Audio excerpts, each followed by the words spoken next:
Evangelio cambia. El Evangelio Cambia realidades. Cambia El circunstancias. Evangelio cambia.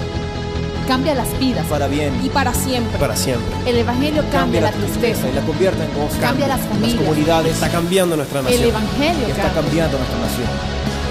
La mayor experiencia del cambio para nuestra Venezuela. El cambio para nuestra Venezuela. El Evangelio cambia.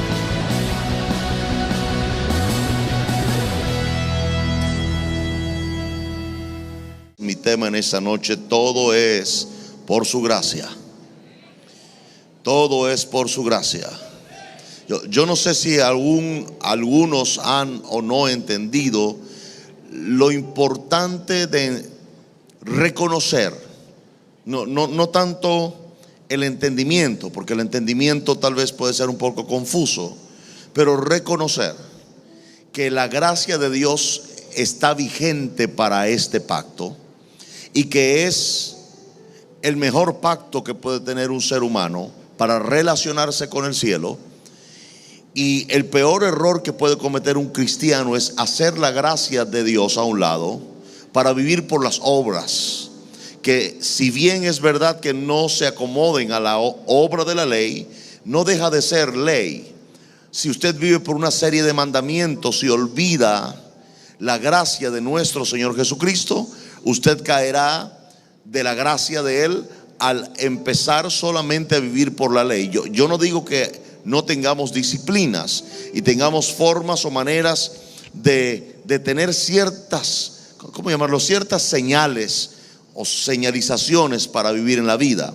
Lo que nunca puede ocurrir es que usted sustituya la gracia o el pacto de la gracia de nuestro Señor Jesús por una serie de normas, imposiciones, dogmas y disciplinas que, vuelvo a repetirle, no digo que sean malas en toda su forma, pero es malo cuando la gente solo se queda con eso y olvida la gracia. ¿La gracia qué es? Vamos a entender un poco. La gracia es el favor inmerecido de Dios, pero también la gracia es lo único, óigame, que le presenta delante del trono de Dios de forma correcta. Es decir, es imposible que usted se presente delante del Padre en su propio nombre. Ya usted ahí está en una posición de desventaja. No se puede presentar delante del Padre con su propia vida. No importa lo santo que usted crea que es. Usted no puede presentarse delante del Padre con sus propias obras, porque usted no es tan bueno como Jesús.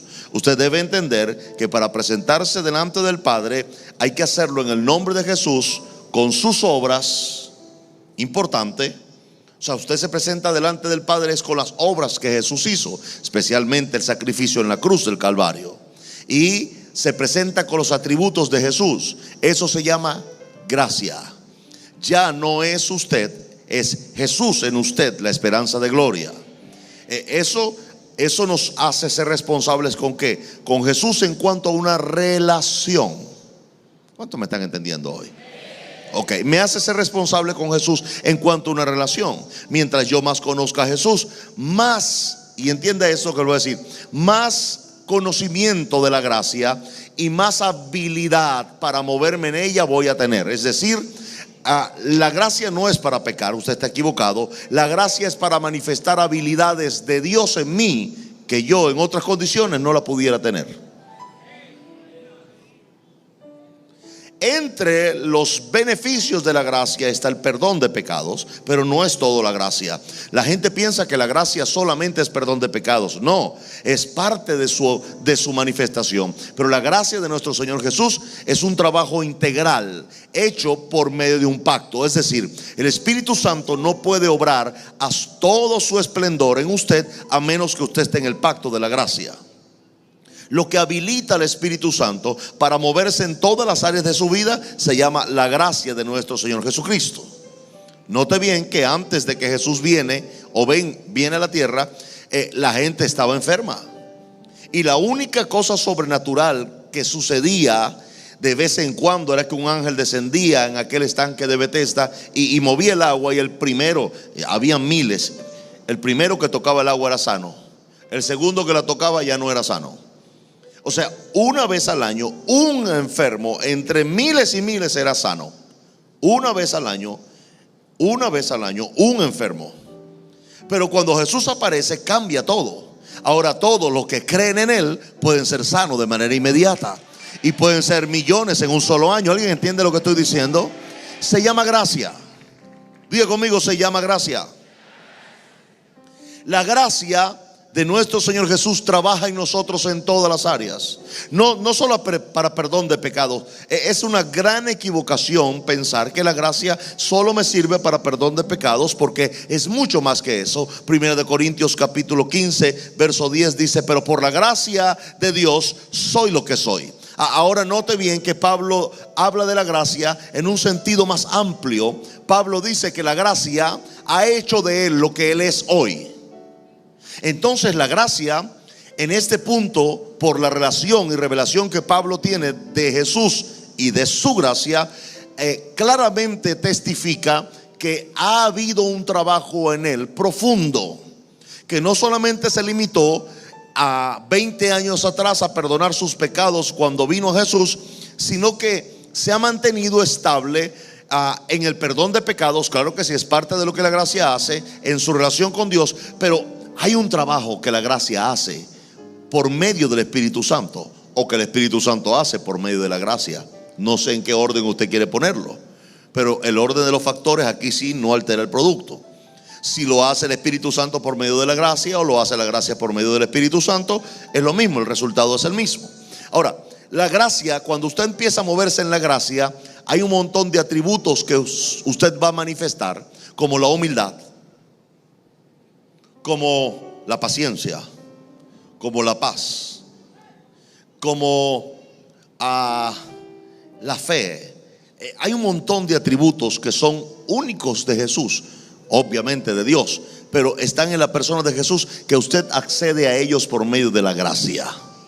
Usted nunca tendrá tendrá fe por medio de la ley. Usted nunca tendrá paz por medio de la ley. Usted nunca tendrá confianza por medio de la ley. Todos esos atributos vienen como consecuencia de moverse en la gracia. Alguien dice amén. Diga conmigo, todo es por su gracia.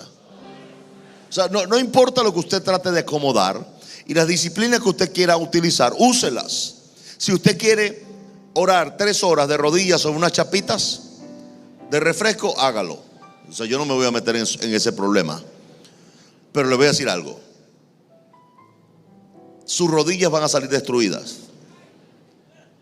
No estoy seguro si su oración va a ser contestada o respondida, siempre y cuando la oración haya sido hecha desde la humildad y no desde la arrogancia de mi disciplina. ¿Entendió lo que acabo de decir? Pero yo, Señor, tú me vas a oír porque yo me puse chapitas abajo para que las rodillas me sangraran, y entonces me vas a oír. Déjeme, no, Dios no le va a hablar. Yo lo voy a hablar ahorita, le voy a decir: Dios no lo va a oír. Y si lo oye, no le va a responder. ¿Por qué? Porque Dios mira de lejos al altivo. Eso indica que la gente que pone su confianza en sus disciplinas religiosas jamás es oído por Dios. Pero aquel que viene a Dios con sencillez de corazón, en humildad, sabiendo que lo que es, qué libertad poder decir esto: lo que soy, lo soy por la gracia de Dios. O sea, Pablo no le atribuía absolutamente nada de lo que él era a sus disciplinas, y créame que Pablo las tenía.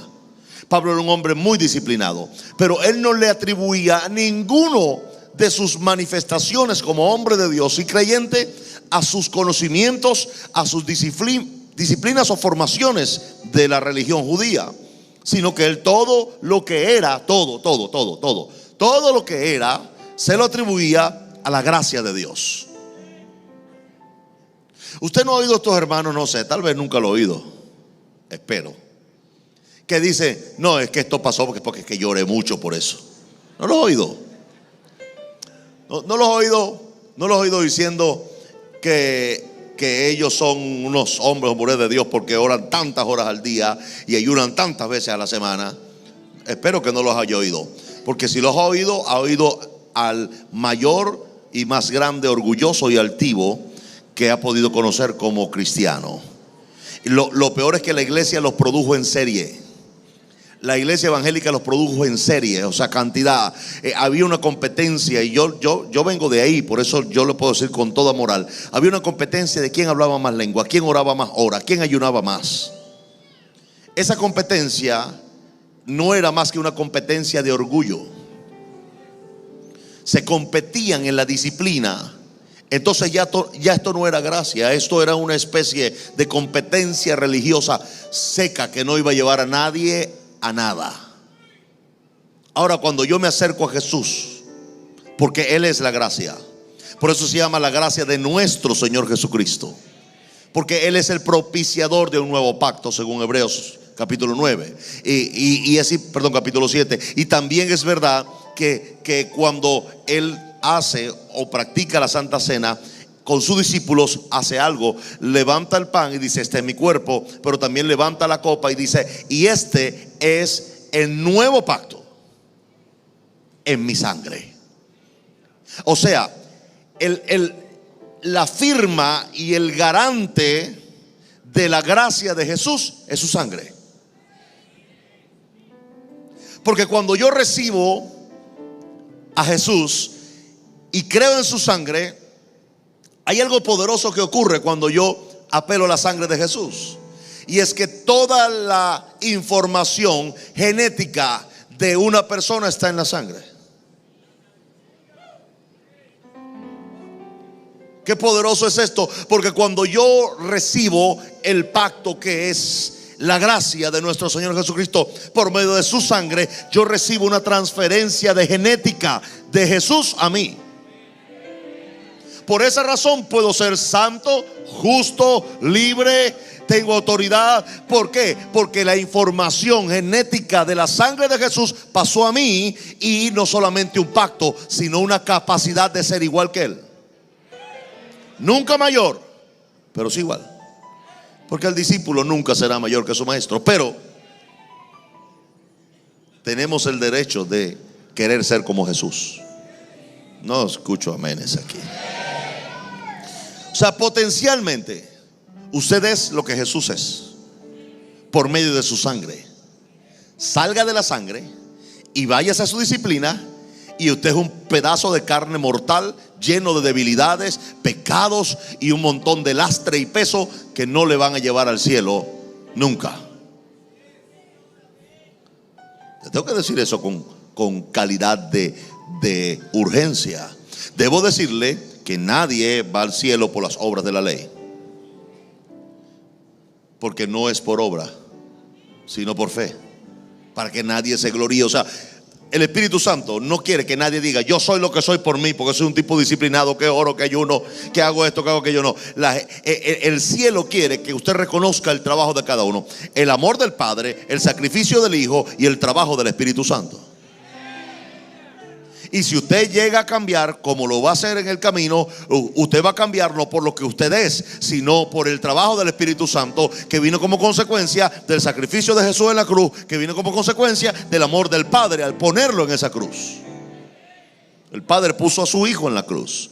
Su Hijo aceptó morir por la humanidad, y ese sacrificio de amor de Jesús permitió que ahora tengamos la disponibilidad del Espíritu Santo para poder entonces tener un desarrollo que se hace en la gracia. Porque en la gracia, para que al final del día usted, cuando sea algo mejor y alguien mejor, usted pueda decir lo que Pablo dijo: y lo que soy, lo soy por la gracia de Dios. No importa que tan bien se vea usted mañana, tan lleno de bendición o lo que sea, usted siempre en estos principios tendrá que reconocer que fue la gracia de nuestro Señor Jesús. Y esa es la idea de reconocer en este mensaje que todo es por su gracia. El asunto es que cuando predicamos esta clase de mensaje, dejamos de un lado y muy lejos las normas, los mandamientos y las dogmas. Entonces, cuando usted pone a un lado a eso, la religión, no importa su nombre, católica, evangélica, lo que sea, se queda sin asideros. Entonces los líderes se preocupan porque dicen: bueno, ¿y cómo van a caminar la gente si no tienen normas y no tienen mandamientos y todo eso? Bueno, la gente va a caminar como la Biblia dice: los que somos hijos de Dios somos dirigidos por el Espíritu Santo.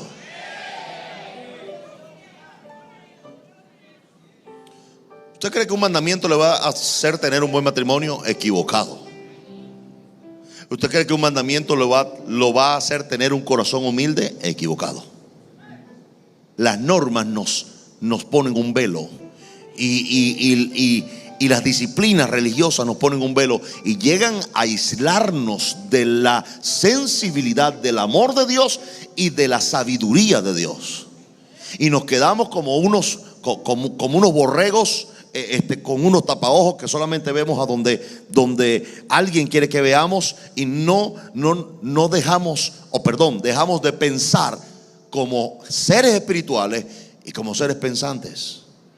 ¿Alguien está aquí o me está oyendo? Hoy le estoy enseñando. Usted se sienta y oye y aprende cosas prácticas para que usted las use en casa. Usted puede lograr más con sabiduría que con persecución. Usted puede lograr más con sabiduría que con hostigamientos. Se lo aseguro. Pero póngase a hostigar a alguien y lo que va a recibir del otro lado es una posición de rebelión. Toda persecución siempre va a traer una rebelión. ¿Están escuchándome aquí, iglesia? O sea, nosotros tenemos que entender que la gracia va más allá. La gracia no es solamente que me perdone los pecados, no. La gracia es un trabajo constante sobre usted, en usted, por medio del Espíritu Santo, pero con la aprobación de un nuevo texto. Un nuevo texto que se llama Nuevo Pacto. Ese nuevo pacto, dice Hebreos, tiene mejores promesas. Eso indica, no está diciendo que el viejo pacto no sirva, pero te está invitando a que te mudes al nuevo pacto. El verso te indica que por qué mantenerte en un viejo pacto. Dice literalmente Hebreos que va a tender a desaparecer. ¿Por qué no te mudas al nuevo pacto que ahora tiene un garante que se llama Jesús, que vive por los siglos de los siglos y por la eternidad, y que está firmada y garantizada por la sangre de Cristo, que es sin lugar a dudas lo que venció al diablo en la cruz y lo que vence al diablo todos los días cada vez que alguien aprende a usarla? ¿Alguien dice amén a eso? Pablo entonces dijo: lo que soy por la gracia de Dios. Pero mire lo que sigue o continúa diciendo: y su gracia no ha sido en vano para conmigo. Qué triste, qué triste. Se refiere en el contexto, se está refiriendo, él está combatiendo con unos que no creen en la resurrección. Y Pablo está diciendo: bueno, si no hay resurrección de muertos, estamos fritos. No, bueno, no dice frito, pero le estoy diciendo que más o menos eso es lo que dice. Sí, pero hay algunos que dieron frito. O sea, Pablo está diciendo: si no hay resurrección de muertos, esto se va a convertir en un problema. Porque si no hay resurrección de muertos, entonces, bueno, ¿cómo entonces vamos nosotros a creer que Jesús resucitó? Eso está en el verso 13. Porque si no hay resurrección de muertos, tampoco Cristo resucitó. Verso 14: y si Cristo no resucitó, vana es entonces nuestra predicación y vana es también nuestra fe. O sea, Pablo está contendiendo con un grupo de gente que quieren ser religiosos, pero les presenta a ese grupo de gentes que son de corte, de carácter religioso. Le dice: mire, la gracia es lo que tiene validez y vigencia, y la gracia en mí ha logrado lo que hoy soy. Y lo segundo que quiero decirle es que esa gracia en mí no ha trabajado en vano. Qué grave, óigame esto es grave, que la gracia de Dios sea puesta a un lado por usted y que lamentablemente la gracia de Dios diga: bueno, trabajé 15 años en vano en este hombre.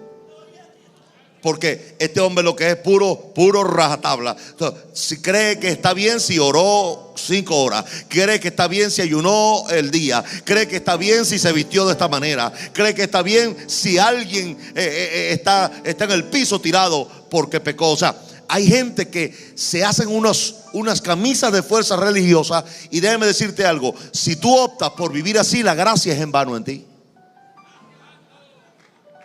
Lo peor de esto es que si tú te mueves en ese eje, no hay para ti gracia. Qué triste, porque dice que los que viven para la ley, de la gracia habéis caído. Habéis caído. Qué triste llegar a caer de la gracia. Y déjeme explicarle esto: el Espíritu Santo nunca se va a ir de usted, porque es una promesa. ¿Escuchó lo que dije? Es una promesa de estar todos los días con usted hasta el fin del mundo. Le explico lo que dije en Amazonas, que se lo digo a usted hoy. Lo que significa Paracletos o esa palabra que está cuando Jesús en Juan 14, Juan 16 dice, viene, les voy a enviar otro como yo. En primera línea no es consolador ni ayudador. En primera línea significa abogado, y tiene que ser así, porque en primera de Juan le escribe a la iglesia y le dice: hijitos míos, habéis pecado, abogado tenemos para con el Padre, Jesucristo su Hijo. Así que Jesús es el abogado de más alto nivel, y cuando Jesús se va de la tierra, le dice a los discípulos: les conviene que yo me vaya, porque les enviaré otro abogado, o sea, otro como yo. Es decir, que el Espíritu Santo no solamente, óigame esto bien, no está haciendo una obra transformadora y regeneradora, sino que por medio de la gracia está haciendo una obra justificadora. Todo el día, todos los días, todo el año.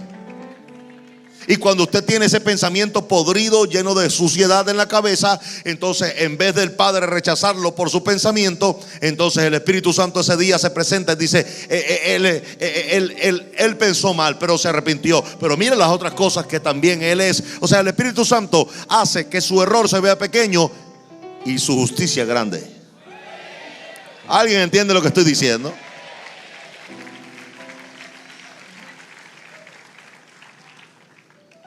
Cosas que nosotros no hacemos. Nosotros juzgamos a la gente por el error cometido,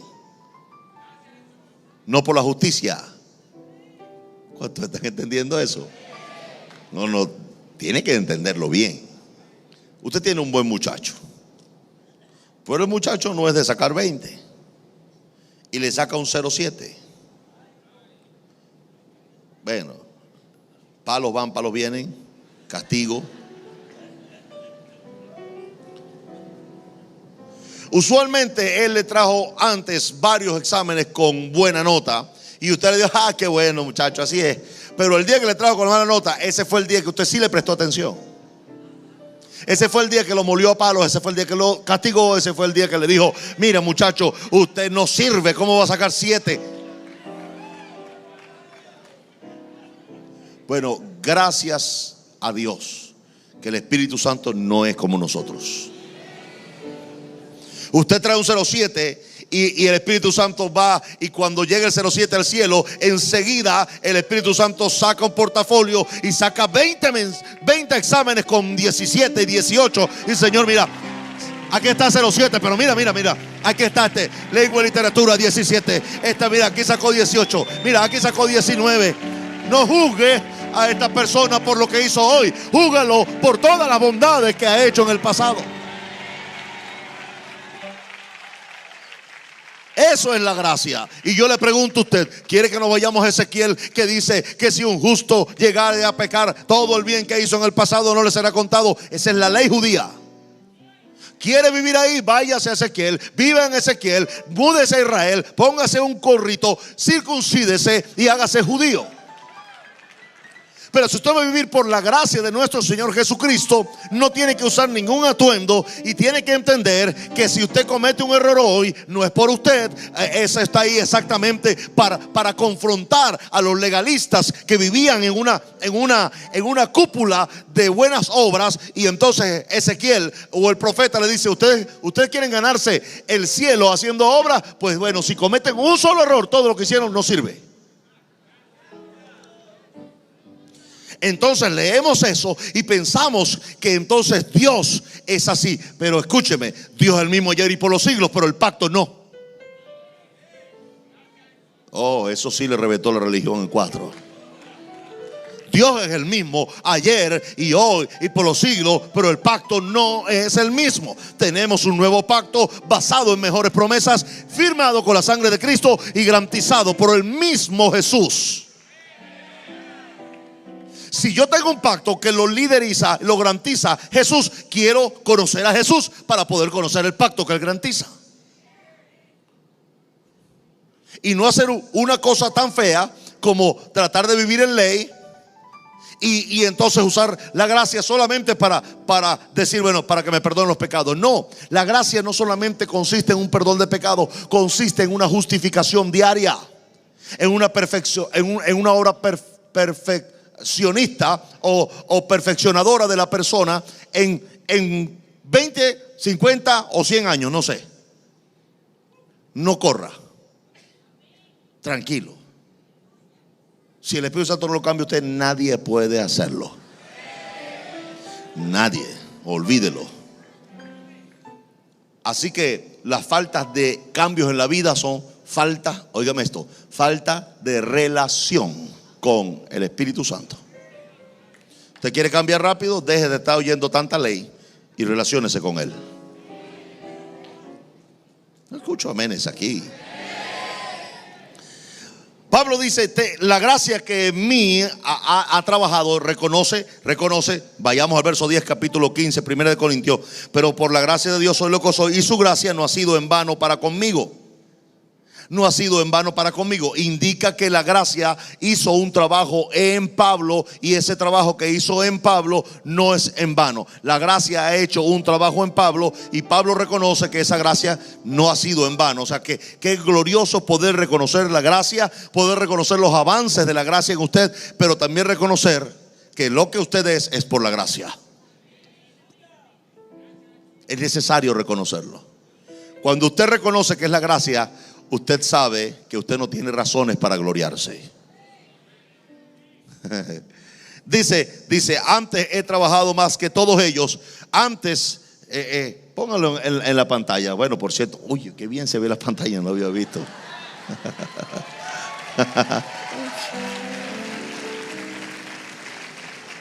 No, esa no.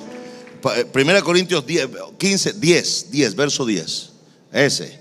Ok, pero por la gracia de Dios soy lo que soy, y su gracia no ha sido en vano para conmigo. Antes he trabajado más que todos ellos. Miren lo que dice. Pero no yo, sino la gracia de Dios conmigo. O sea, es importante entender que lo que tú llegas a hacer para Dios es el resultado de un trabajo de la gracia, porque te equipó para lo que tú haces. Es poderoso esto porque Dios, entonces, según este verso, no te llama por lo que tú eres. Te llama y te equipa para lo que tú serás. Así que es muy común que cuando Dios hoy te llame o te hable, tú no seas nada de lo que mañana serás. Pero mañana serás algo muy diferente a lo que hoy eres. Estarás equipado y habilitado para lo que harás. Pero espero que cuando seas eso y hagas eso, no vengas a decir que eres tú, sino que puedas decir, ha sido la gracia de Dios conmigo. ¿Alguien dice amén a eso? Vale para todo. Vale para lo espiritual y vale para lo físico material. Todo lo hemos recibido de su mano, dice mi Biblia. Todo. Incluso nos mete un regaño y dice, ¿cómo es eso? O sea, ustedes actúan como si no hubieran recibido eso. O sea, como que si ustedes mismos lo hubieran logrado, y resulta que lo recibieron. Entonces la gracia, cuando empezamos a dimensionarla, empezamos a desprendernos del orgullo y de la altivez. Empezamos a entender claramente que hay un trabajo claro que ha hecho la gracia, que es el nuevo pacto. Y por medio de ese nuevo pacto, el Espíritu Santo ha tenido amplio margen para actuar en ti. Vamos a poner un ejemplo. En el Antiguo Testamento, si alguien pecaba, tenía que acudir al sacrificio del animal. Al sacrificio del animal. Ahora bien, si este individuo no tenía dinero para poder expiar por sus pecados, no podía pecar. ¿Qué le parece? La gente pecaba según podía pagar por su pecado.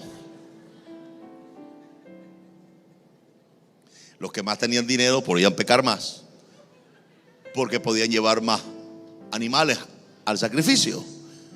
Pero era imposible. No había expiación sin sangre. No había expiación sin sangre. Entonces, como no había expiación sin sangre, el problema era que el pecado de la gente se amontonaba. Como consecuencia, había entonces un montón de enfermedades. Digo, una de las cosas que hace eso es la enfermedad, o utiliza la enfermedad. No es que la enfermedad la produzca un pecado, sino que el pecado, óigame esto, usa la enfermedad para mantenerte bajo un nivel de cautividad todavía mayor. ¿Cuánto entendieron eso que acabo de decir? Ok, es importante que entendamos esto, porque quiero decirle, hermanos que siguen queriendo ser religiosos o se les mueven las ruedas para allá, que si la enfermedad fuera la consecuencia del pecado, tú tienes que estar enfermo, porque no hay nadie sin pecado. El que no peca de hecho, peca de mente, peca de ojo, peca de miles maneras. Hay montones de maneras de pecar. Y nadie es santo porque en sus parámetros de pecado no cometí uno de esos. David estaba tan claro que decía: Señor, líbrame de los que me son ocultos. David entendía que habían cosas que ofendían a Dios y que no eran importantes para él. Sin embargo, él pedía también perdón por eso y le decía a Dios que lo librara de eso. ¿Qué hace la gracia? La gracia, cuando por medio de la sangre está actuando sobre ti constantemente, no permite, óigame esto, no permite que ninguna mancha se quede ahí.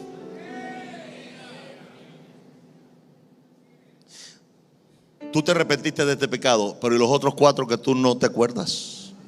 ¿O que no supiste que lo cometiste? ¿Tú sabes lo que hace la gracia? Cuando tú la entiendes y te mueves en ella, que por medio de esa sangre vigente en el pacto, la sangre limpia todo. No solamente del que tú te arrepentiste, sino aún del que ni siquiera tú sabes.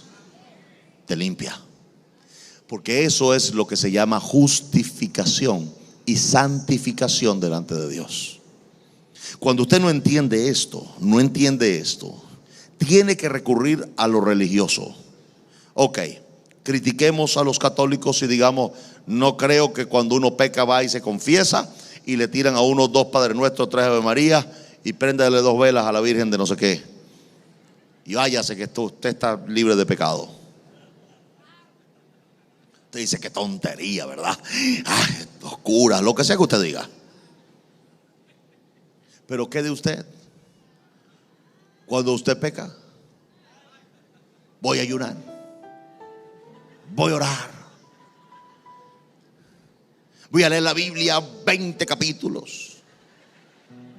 Bueno, no tiene un cura que le dijo que lo hiciera, pero su conciencia se comporta como cura.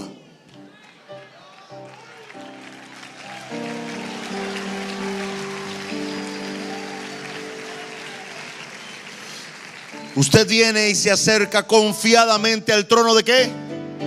¿No le diga al trono de qué? De la gracia. Porque no tienen un sumo sacerdote que no pueda compadecerse de sus debilidades o de vuestras debilidades, sino uno que fue tentado en todo, pero sin pecado. Acerquémonos pues confiadamente al trono de la gracia para hallar ayuda y oportuno socorro. ¿A qué trono se tiene que acercar usted? Al trono de la gracia, no al trono de la ley, no al trono del mandamiento, no al trono de la disciplina evangélica. Bueno, yo hago esto y hago aquello y hago lo otro. Hágalo, qué bueno, hágalo. Eso tiene algún tipo de virtud, pero no le va a limpiar los pecados, porque solamente eso lo hace la sangre de Cristo. Nada más puede limpiar pecados. Y la sangre de Cristo lo hace habilitada por un pacto que se llama la gracia. ¿Cuántos me están entendiendo en esta noche? La gracia. Ahora bien, la gracia es una especie de, pacto. En su traducción original, el pacto significa cobertura. Eso significa pacto, una cobertura, una serie de cláusulas que lo cubren a usted. En el Antiguo Testamento el pacto era muy difícil porque eran mandamientos y leyes, y Jesús claramente dijo que nadie por la obra de ley se había salvado. Nadie. O sea, le voy a decir una cosa: Moisés no se salvó por las obras de la ley, sino por su relación con Dios. Porque él mismo violó la ley. ¿Alguien está aquí o se quiere ir? Si Moisés violó la ley y no fue reo de juicio, sino que fue más bien perdonado por Dios, y aún le dejó su cosita linda, cosita bella,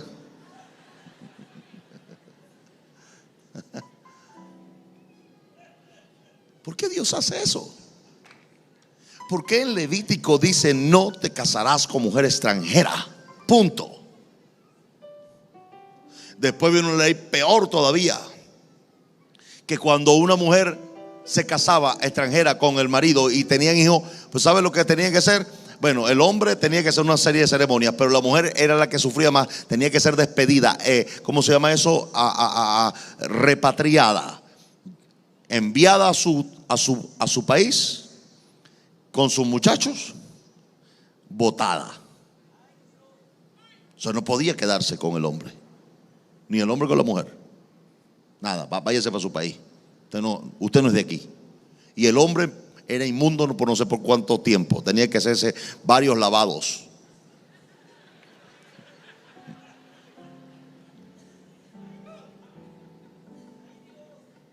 Un buen día Moisés se le aparece a Israel. Equivale Moisés al presidente de una nación, y le dice: me casé. Ay, qué bueno, Moisés, te casaste. ¿Con quién? Porque aquí de las mujeres doncellas, de las mujeres bellas que hay en Israel, ninguna dice que se casó contigo. ¿Con quién te casaste? Con una mujer cusita, extranjera. El boom. El pueblo fue más sabio que el liderazgo, y eso siempre es así. El pueblo dijo: bueno, si no cae un rayo y mata a Moisés, ¿quiénes somos nosotros para que caiga la piedra? O sea, no creo que podamos hacerlo. No deberíamos hacerlo. Vamos a quedarnos tranquilos a ver qué pasa aquí. Y usted conoce la historia. En tiempo de la ley, el dador de la ley, Moisés, el garante de un pacto de ley, la viola. Por eso, como prediqué en Amazonas, Jesús le dice: quien los acusa a ustedes no soy yo, sino Moisés, en el que ustedes tienen esperanza. O sea, estaba diciéndole: la ley de Moisés es la que los acusa todos los días. Yo no los acuso. Yo sería incapaz. Si usted no oyó las predicaciones de Amazonas, óigala. Yo sería incapaz de acusarlos a ustedes delante de mi Padre. Qué bello, mi Jesús. O sea, ahí está el garante, dos leyes. Ahí está Moisés con una ley diciendo: bueno, el que se resbale se muere. Y ahí está Jesús diciendo: espérense, todo el que cree en mí, aquí está el Padre atrás. Yo me presento delante de Él por ustedes, y yo los justifico por medio de un pacto de gracia, conjuntamente con el Espíritu Santo. Los santifico, los sano, los salvo, los libro, los bendigo, les lleno de paz. Dile a tu hermano: pásate al pacto de la gracia. No, diga, no seas bobo. O sea, ¿para qué te vas a quedar en ese pacto viejo de ley? Un híbrido. Usted conoce la historia de Moisés. Entonces la mujer se llena de lepra, y Dios le dice: le voy a hacer una cosita a ustedes, en blanco y negro. María, si Moisés, al que tú dices que violó la ley, que es esto, aquello y lo otro, si no ora por ti, te mueres de lepra. O sea, vamos a ver si ahora él le da la gana de orar por ti. Y le voy a decir otra cosita. Cuando yo hablo con ustedes, no sé, les mando una carta. Pero cuando yo hablo con mi siervo Moisés, cara a cara yo hablo con él. O sea, no se metan en la relación de mi hijo y yo, porque eso es él y yo. Háganse a un lado y déjenme a mí bregar con él. Y eso es lo que prácticamente, siendo Moisés el gran hombre de Dios, ahora en este pacto, es la misma relación que Dios tiene con cada uno de ustedes. Cuando viene un hermano a decirle: mira, pero cuando saca este hermanito, Dios se aparece. Ojalá se apareciera así. Y dirá: mira, un momentico, eso es un asunto entre él y yo. No te metas en este problema. Y yo voy a hacer con él lo que a mí me plazca. Porque tú no moriste por él. Tú no resucitaste por él. Tú no te desangraste por él. Y cuando él falla, ahí sí tú apareces. a jurungarlo y a decir que no sirve y que no es capaz ni calificado para eso. ¿Quién eres? ¿Sabe cuál es eso? Eso es lo que se llama un ataque de ley. Un ataque de ley. Cuando usted quiere juzgar al otro por lo que hizo, sin recordarse que usted mismo fue perdonado. Y que en esa relación no cabe otro. Es solamente Jesús y él, o Jesús y ella. Usted no cabe ahí, sálgase de eso. A Jesús no le gusta ese bochinche de que se metan tres. Es él y su hijo, él y su hija. Y si cometió un error, deje que Dios haga con él o con ella según su gracia. No según su ley, sino según su gracia. Jesús. ¿Alguien está aprendiendo algo? Me quedan 15 minutos. 1 Corintios capítulo 1, vaya allá. Dios empezó a bregar con el hombre por medio de sabios, de rabinos, y se dio cuenta que nadie creía. Los rabinos lo que hacían era ley, ley, ley, mandamiento y ley, mandamiento y ley. Y Dios dijo, bueno, por la sabiduría a la gente no se los puede salvar. No le dijo bruto a nadie, pero Dios dijo, la sabiduría no es capaz de salvar a la gente, definitivamente. Y hace algo, y hace algo especial. Dice verso 21, capítulo 1 de 1 Corintios, pues ya que la sabiduría de Dios, el mundo no conoció a Dios mediante la sabiduría, agradó a Dios. Entonces mire cómo Dios cambió las cosas, pero con una sola finalidad. Míreme ahora, la finalidad de Dios no es condenar a nadie. Si la finalidad de Dios fuera condenar a alguien, dice, bueno, el que no se salve siendo sabio, que se muera en el infierno. Dios dice, no, oye, se están salvando poquitico con la cosa de la sabiduría. Un puñito. Vamos a cambiar el pacto. Y vamos a cambiar la forma de salvarlos también. Me gusta eso. Dice, cambiemos el pacto, pero también la forma de salvarlo. Y estableció una forma nueva. Y esta forma es rara, pero es efectiva. Dice, pues ya que la sabiduría de Dios, el mundo no conoció a Dios mediante la sabiduría, agradó a Dios salvar a los creyentes por la locura de la predicación. Aquí apareció el Evangelio Cambia.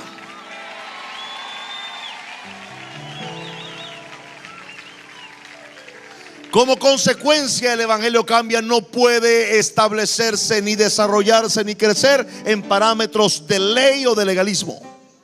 Líderes del Evangelio Cambia, si huelen los suyos que usted es medio legalista, no lo van a seguir. Porque les voy a destrozar la religión en el camino y usted va a quedar más expuesto a que usted es un legalista. Poco a poco se van a dar cuenta que su pastor y fundador del Evangelio Cambia está diciendo algo que el líder del equipo del Evangelio Cambia está contradiciendo con sus leyes, mandamientos y normas.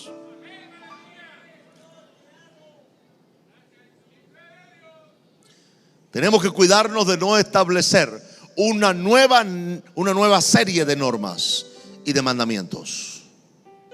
Y cuando hablo de normas, no hablo de normas de puntualidad que tienen que ver con la formación del individuo, ni de vestirse. Es decir, obviamente, si usted va al Evangelio Cambia, debe tener su camisa y su pantalón. O sea, son algunas normas que son básicas para el funcionamiento de una institución. Sin embargo, no tiene que ver con el asunto interno o espiritual del individuo. ¿Están entendiéndome esto claramente, verdad? Ok. Ni la forma de vestir mejora al individuo, ni la forma de vestir cambia al individuo, ni la forma de vestir empeora al individuo. Es solamente su forma de vestir y punto. Qué sencillo puede ser entender eso. Ya, esa es su forma de vestir. Dice el verso 23, pero nosotros predicamos a Cristo crucificado, para los judíos ciertamente tropezadero, y para los gentiles locura.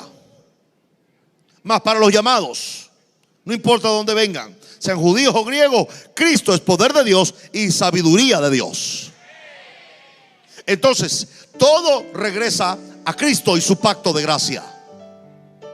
Y ahora resulta que con la sabiduría, mandamientos y normas, salvamos un puñito, pero con la locura de la predicación y un montón de locos creyentes, están salvando millones de personas cada día.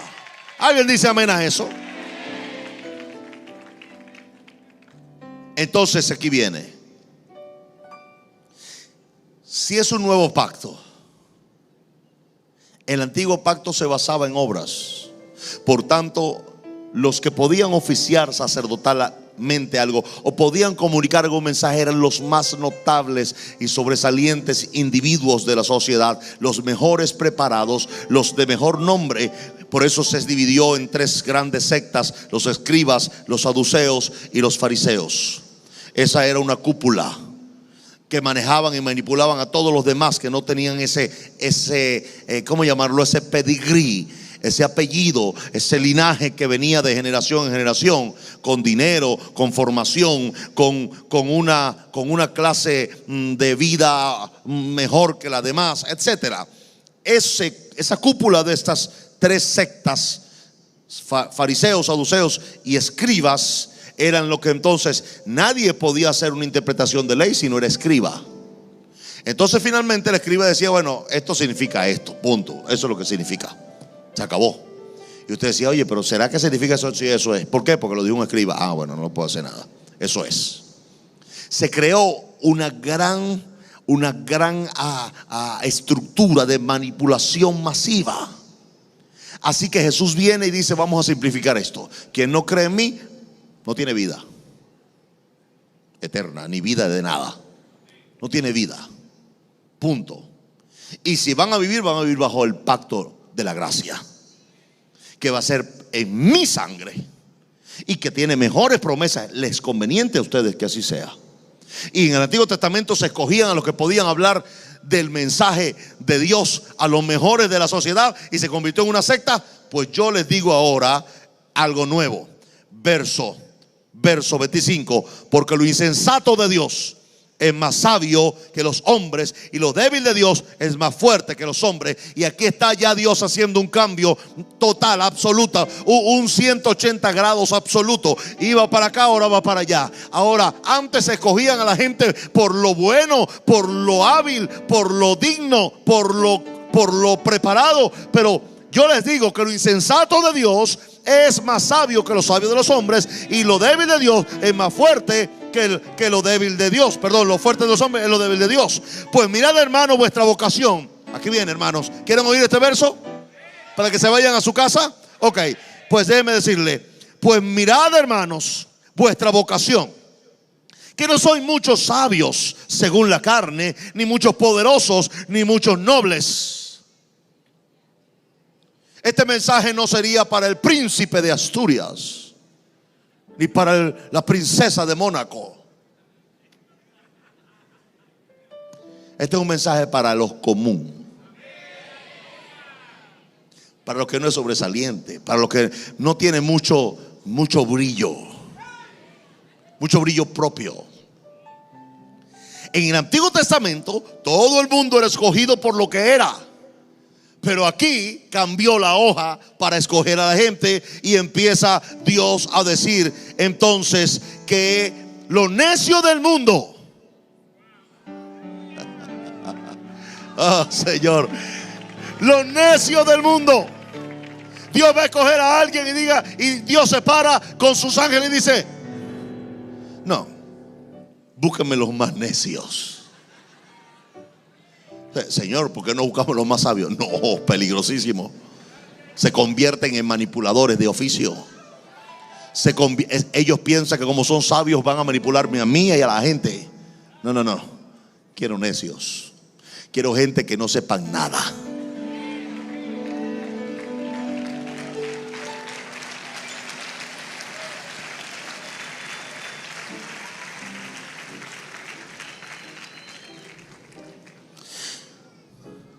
¿Cuántos aquí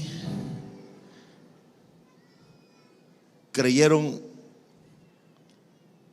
a Jesús y conocieron a Jesús en esta iglesia?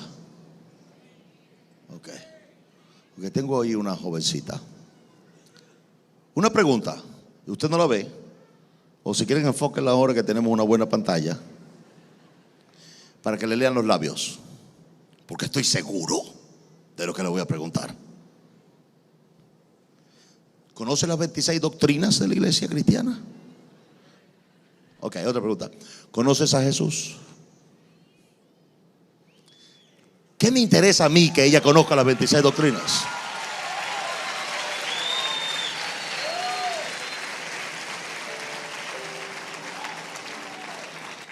Me interesa que conozca a Jesús, porque ella fue salva por la locura de este loco predicando. Hoy es cristiana, ama a Jesús, sigue a Jesús por medio de un nuevo pacto. Lo mejor de esto es que este nuevo pacto no la limita a ella, ni limita a nadie, porque no se le escoge por su gran habilidad de saber las 26 doctrinas, conocer todos los libros de la Biblia y todas las normas y mandamientos del Antiguo Testamento, sino solo por conocer a Jesús y a este crucificado y a este resucitado. Entonces lo que Dios ve es que tan necio puede ser para convertirte en otra cosa. Mire cómo Dios empieza a escoger. A lo necio del mundo escogió Dios. ¿Para qué? Para avergonzar a los sabios. Óigame ahora a mí. Yo quiero que usted piense un poquito. Si Dios escoge un necio y luego avergüenza a un sabio, es porque las palabras de que supuestamente pensaban que era necio suenan más profundas, más altas y más dignas que este sabio. Quedó en vergüenza el sabio, y la supuesta persona que no sabía que era necio ahora es mayor que el sabio. Eso quiere decir que el necio, que era necio y que no sabía nada, por medio de la gracia y del poder del Espíritu Santo, obtiene un desarrollo integral en su vida hasta convertirse en alguien más sabio que el sabio. Solamente que el sabio dice que es sabio porque él estudió, pero esta persona dice que es sabio por la gracia de nuestro Señor Jesucristo. El sabio tiene su gloria, pero Jesús aquí tiene la suya. ¿Alguien dice amén a lo que estoy diciendo? Y sigue aún más y dice, y lo débil del mundo escogió Dios para avergonzar a los fuertes. ¿Qué sucede cuando por medio de la gracia de Jesús empieza este desarrollo integral en tu vida? Que logras hacer más obras de éxito y más metas alcanzadas en la vida que los que tuvieron todos los recursos para hacerla. Y al final, cuando diga, bueno, es que yo soy Rockefeller, pero hice esto, y tú digas, bueno, yo soy Pérez y hice esto, entonces dice, yo lo hice por mi apellido, tú lo dices, yo lo hice por la gracia de Dios. ¿Entiende cómo funciona la gracia de Dios? Sigue diciendo, entonces, dice, lo débil del mundo escogió Dios para avergonzar a los sabios, y lo vil del mundo y lo menospreciado escogió Dios. Lo vil. Y aquí se empieza a entrar a todo el mundo. No hay nadie que salga de lo vil, y pocos salen de lo menospreciado. Pero lo vil y menospreciado escogió Dios. Y aquí sí metió a todo el mundo. Y lo que no es.